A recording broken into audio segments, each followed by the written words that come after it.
We're going? Okay. Hey guys, it's Logan from Goo Gaming, and I just got back-to-back top 8s at a regional, first in Greenville and then Knoxville, with this, almost the same exact list, going second, Orcust.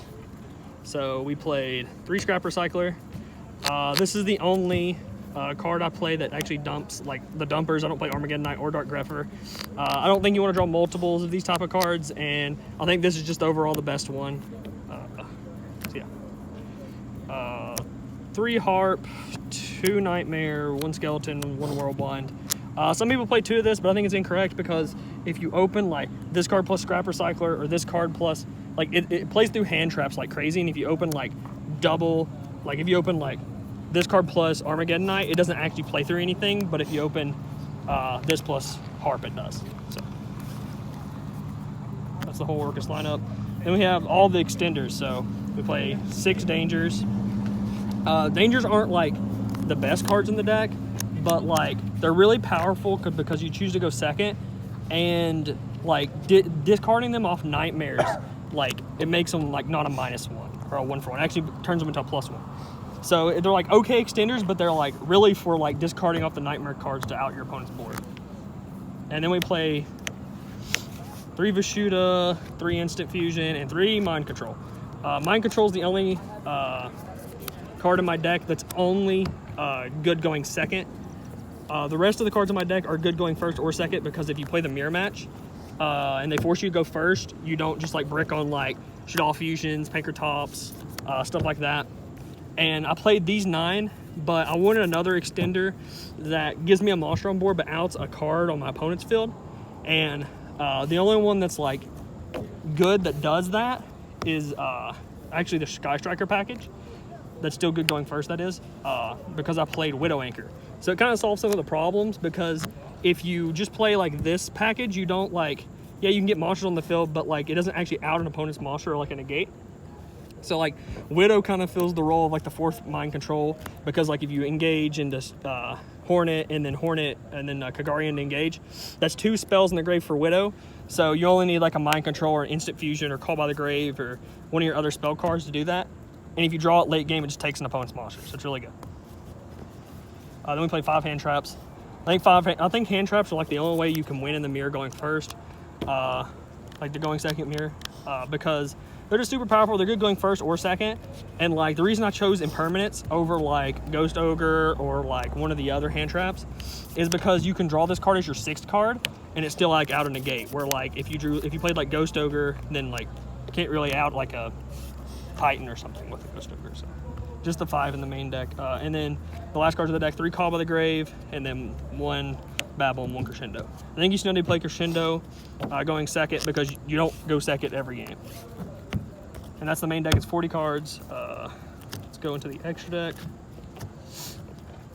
The main deck's the exact same for both regionals. The only difference is the side deck. So we have 2 Dingrisu. Oh my gosh, this isn't hoarded. 3 Galatea. I think you need to play 3 even to go a second build. Sometimes I need like 5 of this in a game. Like you do grind, you don't always kill them with Boral Sword. Longgear Sue, he's like one of the best cards in the deck sometimes. Like sometimes he can just take over the game by himself. And then we played a Nightmare package. We played Mermaid, Phoenix, Cerberus, and I chose to play Unicorn, because if you make Phoenix or Cerberus, this card acts as like a second copy of both of these. Because you can discard like a Snake, and then like you can like summon like Phoenix, discard Snake to pop a back row. Snake comes back, and then you can make this and like spin another back row before going into the Mermaid, so you're like guaranteed to force through your Mermaid. And also he's like another dark you can make like with Galatea to like out a card that isn't like Dingrisu. So he like fixed some of the problems against like back row decks, I think. Then the rest of the deck is 1 Boral Sword. That's how you win most of the time. Topologic. I don't really go into him most of the time first turn, because like especially in the mirror, like a lot of people think it's really good in the mirror, but it's actually not as good, because they play like Mind Control, they play Instant Fusion, they play Vishuda, they play like a bunch of cards to out this card, and without even like being able, like you can't even trigger it and it like affect the game. So I don't think this card's like as good as people thinks it is, but it is like a generic Link 4 that's a dark, so it's pretty good, I guess. Kagari, Monk for the thing, and then the only Instant Fusion target I play is Thousand Eyes. Winda doesn't come up. People are crazy. If you don't play like Shaddoll Fusion, you shouldn't play Winda in your extra deck. The side deck's the only thing that changed. So I realized at the Greenville Regional that hand traps are the way to go in the mirror, because if they choose to go first, if they choose to go first for some reason, you can just like hand trap them and it doesn't matter.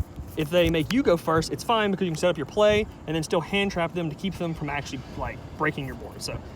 So because of that, I only played 2 panker tops. I was playing 3 at the Greenville Regional, but I decided to cut the 3rd one for more hand traps. And just because like you don't have like a lot of room to side out, so like you don't usually like side in 3 of this. You just don't have the room. And then hand traps, 3 Lancia, the best card in the mirror, going first and second. 3 Veiler, 2 Ghost Ogre. These 6 always come into the mirror. It's like the way you win a lot of the time. If they make you go first, you just play like a salad deck. Game 2 and 3 in the mirror. You just play like a crap ton of hand traps and then just like stun your opponent out of the game. And then like the 5 cards for the control decks. The only differences from the side deck is I cut.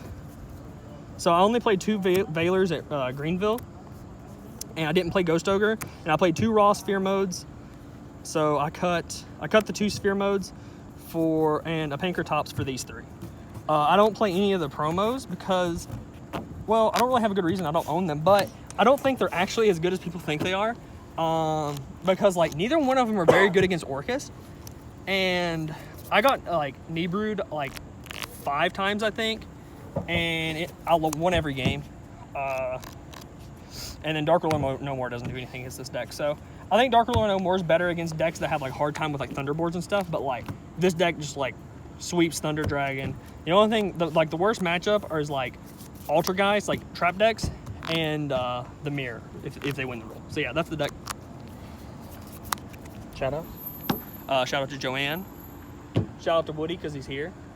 Shout out to Isaiah. Shout out to Tyler for letting me borrow danger cards. Who else do I need to shout out? Shout out to Bo because he still plays Thunder cards. Shout out to Dalton for shout out to Dalton because he tried to play this deck. And then yeah, shout out to Good Gaming. That's it.